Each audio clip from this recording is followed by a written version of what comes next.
ನಮಸ್ಕಾರ ಸ್ನೇಹಿತರೆ, welcome back to my YouTube channel. ಬನ್ನಿ ಇವತ್ತಿನ ಪವಿತ್ರ ಬಂಧನ ಸಂಚಿಕೆಯಲ್ಲಿ ಏನೇನಾಗುತ್ತೆ ಅಂತ ನೋಡ್ಕೊಂಬರೋಣ. ಅದಕ್ಕೂ ಮುಂಚೆ ಯಾರನ್ನ ಚಾನಲ್ ಸಬ್ಸ್ಕ್ರೈಬ್ ಮಾಡ್ತಾ ನೋಡ್ತಾ ಇದ್ರೆ ಪ್ಲೀಸ್ ಸಬ್ಸ್ಕ್ರೈಬ್ ಮಾಡಿ. ಈ ಒಡವೆಗಳನ್ನ ತಗೊಂಡು ದೇವ್ ಅವಳನ್ನ ಕರ್ಕೊಂಡು ಒಳಗಡೆ ಬರ್ತಿರ್ತಾನೆ. ಅಷ್ಟರಲ್ಲಿ ಪೂಜಾರಿನೇ ಎದುರುಗಡೆ ಬರ್ತಾರೆ. ಸರ್, ಒಡವೆ ಕಳ್ಳಿ ಬಿಡು ಅಂತ ಹೇಳಿ ಹಿಂದೆಯಿಂದ ಬರ್ತಿರ್ತಾರೆ. ಅಷ್ಟರಲ್ಲಿ ಇಲ್ಲಮ್ಮ, ಇವ್ರದೇ ಇದು ಒಡವೆ ಅಂತ ಪೂಜಾರಿ ಹೇಳ್ತಾರೆ. ಸರಿ ಆಯ್ತು ಅಂತ ಹೇಳಿ ದೇವ್ ಕೈಯಲ್ಲಿ ಕೊಡ್ತಾನೆ. ನೀನು ಹೋಗಮ್ಮ, ನೀನು ಎಂತವಳು ಅಂತ ನನಗೆ ಗೊತ್ತಿಲ್ವಾ, ನೀನು ಹೋಗಮ್ಮ ಅಂತ ಹೇಳಿ ಪೂಜಾರಿಯಿಂದ ಕಳಿಸಿ ದೇವ್ ಆ ಒಡವೆಗಳನ್ನ ತಂದು ಅವ್ರ ಅಮ್ಮನ ಕಡೆ ಕೊಡ್ತಾನೆ. ಹೇಗೆ ಸಿಕ್ತು ಇದೆಲ್ಲ ಅಂತ ಅದನ್ನೆಲ್ಲ ಆಮೇಲೆ ವಿಚಾರಣೆ ಮಾಡೋಣ ಅಂತ ಹೇಳಿ ದೇವ್ ಫಸ್ಟ್ ತುಲಾಭಾರ ಮುಗಿಸೋಣ ಅಂತ ಹೇಳಿ ತುಲಾಭಾರದ ಕಾರ್ಯಕ್ರಮ ಎಲ್ಲ ಮುಗಿಸ್ತಾರೆ. ಆದ್ರೆ ನಮ್ರತ ಫುಲ್ ಸಿಟ್ ಆಗ್ಬಿಡ್ತಾಳೆ. ಹೇಗೆ ಸಿಕ್ತು ಇವ್ನಿಗೆ ಒಡವೆ ಅಂತ ಅಲ್ಲಿಂದ ಹೋಗ್ಬಿಡ್ತಾನೆ. ಆಮೇಲೆ ಎಲ್ಲರೂ ಒಂದು ಸೆಲ್ಫಿ ತಗೊಳ್ಳೋಣ ಅಂತ ಎಲ್ಲರೂ ಇರ್ತಾರೆ. ಆದ್ರೆ ನಮ್ರತ ಇರೋದಿಲ್ಲ. ಆಮೇಲೆ ಈತ ಪವಿತ್ರ ಹಾಗೆ ಅವ್ರ ತಮ್ಮ ಇಬ್ರು ಹೋಗ್ತಿರ್ತಾರೆ. ಇನ್ನೂ ಎಷ್ಟೊಂದು ಕೆಲಸ ಇದೆ, ದೇವಸ್ಥಾನದಲ್ಲೇ ಟೈಮ್ ಹೋಯ್ತು ನಮ್ದು ಅಂತ ಹೇಳಿ ಮಾತಾಡ್ಕೊಂಡು ಬರ್ತಿರ್ತಾರೆ. ಅಷ್ಟರಲ್ಲಿ ಎದುರುಗಡೆ ಒಂದು ಗಾಡಿ ಬರುತ್ತೆ. ಅದು ನೋಡಿ ಅಕ್ಕ ಅಂತ ಅವ್ರ ತಮ್ಮ ಚೀರ್ ಬಿಡ್ತಾನೆ. ಅವ್ನಿಗೆ ಸಡನ್ ಆಗಿ ಬ್ರೈನ್ಗೆ ಏನೋ ಆಗಿ ಅಲ್ಲೇ ಬಿದ್ದುಬಿಡ್ತಾನೆ. ಏನಾಯ್ತು ಅಂತ ಎಲ್ಲರೂ ಜನರು ಸೇರ್ತಾರೆ. ಇವ್ನು ಹುಚ್ಚು ಯಾವಾಗಲೂ ಹೀಗೆ ಮಾಡ್ತಾನೆ ಅಂತ ಅಲ್ಲಿ ಹೇಳ್ತಾನೆ. ಏನು ಹೇಳ್ತಾ ಇದ್ದೀರಾ ನೀವು, ಸುಮ್ಮನೆ ಅಂತ ಪವಿತ್ರ ಬೈದು ಅವ್ರ ತಮ್ಮನ ಅಲ್ಲಿಂದ ಕರ್ಕೊಂಡು ಹೋಗ್ತಾನೆ.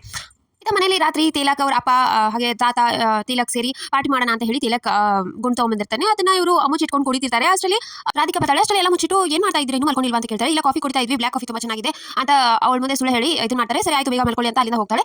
ಆಯ್ತಪ್ಪ, ಇನ್ನೇನು ಕುಡಿಬಹುದು ಅಂತ ಕುಡಿತಿರ್ತಾರೆ. ಅಷ್ಟರಲ್ಲಿ ದೇವ್ ಬರ್ತಾನೆ. ದೇವ್ ಬಂದು ನೋಡ್ತಾನೆ. ಏನು ಮಾಡ್ತಾ ಇದ್ದೀರಾ ಅಂತ. ಇಲ್ಲ, ಕಾಫಿ ಕುಡಿತಾ ಇದೀವಿ ಅಂತ ಹೇಳ್ತಾರೆ. ಇಷ್ಟೊತ್ತನಲ್ಲ, ನನಗೆ ಗೊತ್ತಾಗಲ್ವಾ ಅಮ್ಮ ಕಾಫಿ ಹೆಡ್, ನನಗೆ ಕಾಫಿಗೆ ಗುಂಡಿಗೆ ವ್ಯತ್ಯಾಸ ಗೊತ್ತಿಲ್ವಾ, ಕುಡಿರಿ ಬೇಗ, ಸ್ವಲ್ಪ ತಾತ ಸ್ವಲ್ಪ ಕುಡಿ ಅಂತ ಹೇಳಿ ಅಲ್ಲಿಂದ ಹೊರಟೋಗ್ತಾನೆ. ಆಮೇಲೆ ಈತ ರಾಧಿಕಾಗೆ ಮಲ್ಕೊಂಡು ನಿದ್ದೆ ಬರಲ್ಲ. ಪವಿತ್ರ ಅದೇ ನೆನಪಾಗ್ತಿರುತ್ತೆ, ಅವಳು ಅವಮಾನ ಮಾಡಿರೋದು ಅದನ್ನ ಯೋಚನೆ ಮಾಡ್ತಾ ನಿಂತಿರ್ತಾಳೆ ಕೋಪದಿಂದ. ಹಿಂದೆಯಿಂದ ದೇವ್ ಬರ್ತಾನೆ. ಅಮ್ಮ ಯಾಕೆ ಇಷ್ಟೊಂದು ಟೆನ್ಷನ್ ಇದೆ, ಮಾರ್ನಿಂಗ್ ಇಂದ ಏನಾದರೂ ತಿಳ್ಕೋಬೇಕು ಅಂತ ಹೇಳಿ ಅವ್ರ ಪಿಎಗೆ ಕಾಲ್ ಮಾಡ್ತಾನೆ. ನಿನಗೆ ಅಮ್ಮ ಯಾಕೆ ಟೆನ್ಷನ್ ಆಗಿದ್ದಾರೆ ಅಂತ ತಿಳ್ಕೊ ಅಂತ ಹೇಳಿದ್ನಲ್ಲ, ಏನಾಯ್ತು ಅಂತ ಕೇಳಿದ ತಕ್ಷಣ ಏನಿಲ್ಲ ಬಾಸ್ ಅಂತ ಹೇಳ್ತಾನೆ. ನಿನಗೇನೋ ಗೊತ್ತು ಹೇಳು ಅಂತ ಹೇಳಿದ ತಕ್ಷಣ ಪವಿತ್ರ ನಡುವೆ ಆದದ್ದೆಲ್ಲ ದೇವ್ ಮುಂದೆ ಹೇಳ್ತಾನೆ. ಎಷ್ಟು ಧೈರ್ಯ ಅವಳಿಗೆ ನಮ್ಮ ಮನೆಗೆ ಈ ಥರ ಎಲ್ಲ ಎದುರು ಮಾತಾಡೋದು, ಅವಳು ಯಾರು ಅಂತ ಮೊದಲು ಕಂಡುಹಿಡಿ, ನಾನು ಅವಳಿಗೆ ಸರಿಯಾದ ಪಾಠ ಕಲಿಸ್ತೀನಿ ಅಂತ ಹೇಳಿ ದೇವ್ ಬೈದಾನೆ. ಇತ್ತ ಪವಿತ್ರ ಅವ್ರ ತಮ್ಮನ ಮಲಗಿಸ್ಕೊಂಡು ಕೂತಿರ್ತಾಳೆ. ಯೋಚನೆ ಮಾಡ್ತಾ ಸಡನ್ ಆಗಿ ತಿಲಕ್ ಕಾಲ್ ಬರುತ್ತೆ. ತಿಲಕ್ ಫೋನ್ ಬಂತು ಅಂತ ಹೇಳಿ ಅವ್ನು ಮಲಗಿಸಿ ಫೋನ್ ತಗೊಂಡು ಹೊರಗಡೆ ಬಂದು ಮಾತಾಡಕ್ಕೆ ಸ್ಟಾರ್ಟ್ ಮಾಡ್ತಾಳೆ. ತಿಲಕ್ ಕೇಳ್ತಾನೆ, ಸೀನಿಯರ್ ನಾನು ಬೆಳಗ್ಗೆ ಕಾಲ್ ಮಾಡ್ತೀನಿ ಅಂತ ಇರೋಷ್ಟರಲ್ಲಿ ಇಲ್ಲ ನಾನು ಏನೋ ಕೇಳಬೇಕು ಅಂತ ತಿಲಕ್ ಹೇಳ್ತಾನೆ. ಇವತ್ತು ನಾನು ಮೀಟಪ್ ಮಾಡಿಬಿಟ್ಟು ಏನಾದರೂ ಆಯ್ತಾ ದೇವಸ್ಥಾನದಲ್ಲಿ ಅಂತ ತಿಲಕ್ ಹೇಳ್ತಾನೆ. ಅವಾಗ ಪವಿತ್ರ ಹೌದು ಸೀನಿಯರ್ ಅಂತ ರಾಧಿಕಾ ಜೊತೆ ನಡೆದಿರೋದನ್ನೆಲ್ಲ ಹೇಳ್ತಾನೆ. ಅವಾಗ ತಿಲಕ್ಗೆ ತುಂಬಾ ಕೋಪ ಬರುತ್ತೆ. ಏನಪ್ಪ ಇದು, ಮದುವೆ ಮುಂಚೆನೇ ಅತ್ತೆ ಈ ಥರ ಜಗಳಾಡಿದ್ದಾರೆ ಅಂತ ಹೇಳಿ ಯೋಚನೆ ಮಾಡ್ತಾನೆ.